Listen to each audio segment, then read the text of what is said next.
A single crack. One shouted word. And in the next heartbeat, an entire mountainside came alive. In February 2012, professional skier Elise Sogstad was carving through the snowy slopes of Washington's Cascade Mountains when the snow above her suddenly fractured. Before she could react, a 5,000-ton wall of snow was charging straight toward her. Someone yelled, "Avalanche!" And in that split second, she made a decision that would save her life. So what gave her a chance to survive something so powerful?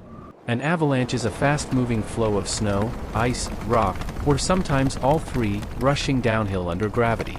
These events can turn peaceful mountains into deadly disasters within seconds. In the United States alone, avalanches kill an average of 27 people every year. But an avalanche doesn't happen by chance.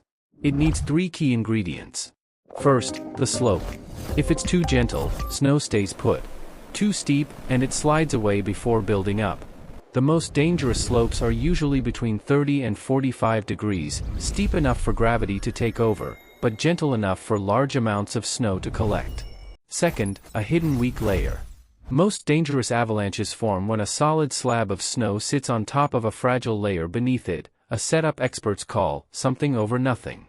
That's exactly what happened in the Cascade Mountains.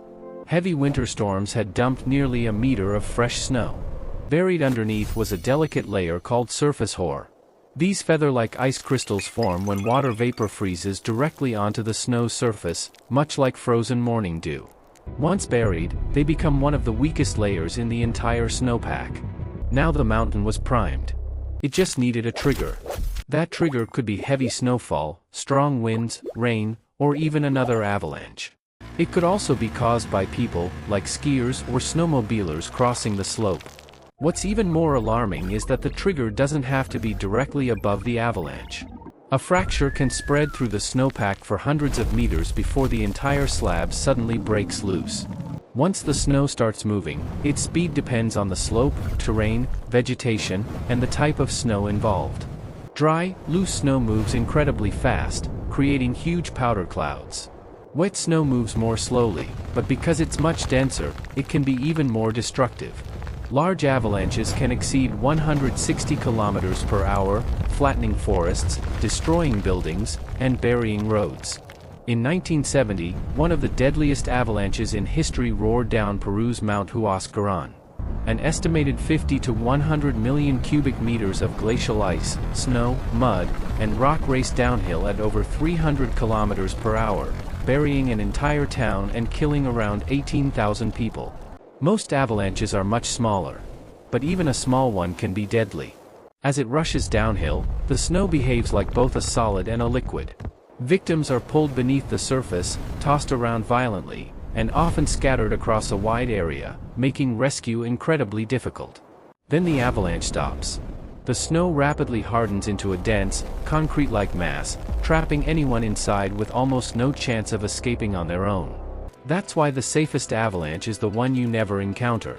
At ski resorts, mountain parks, and highways, avalanche specialists constantly monitor weather, snow stability, and human activity. If conditions become dangerous, they close terrain or trigger controlled avalanches using explosives before nature does it on its own. But in the backcountry, there are no patrols watching over you.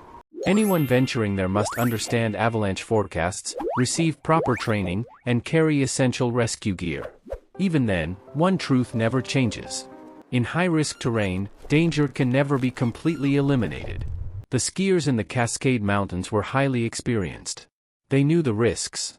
But after a major storm, the avalanche danger had already been raised. When the mountainside finally collapsed, experience alone wasn't enough. 3 skiers lost their lives. Elise Sogstad survived because she deployed an inflatable avalanche airbag.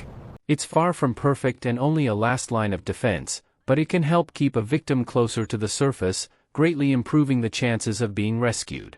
Sometimes, in the face of nature's unstoppable power, that's all the difference you need.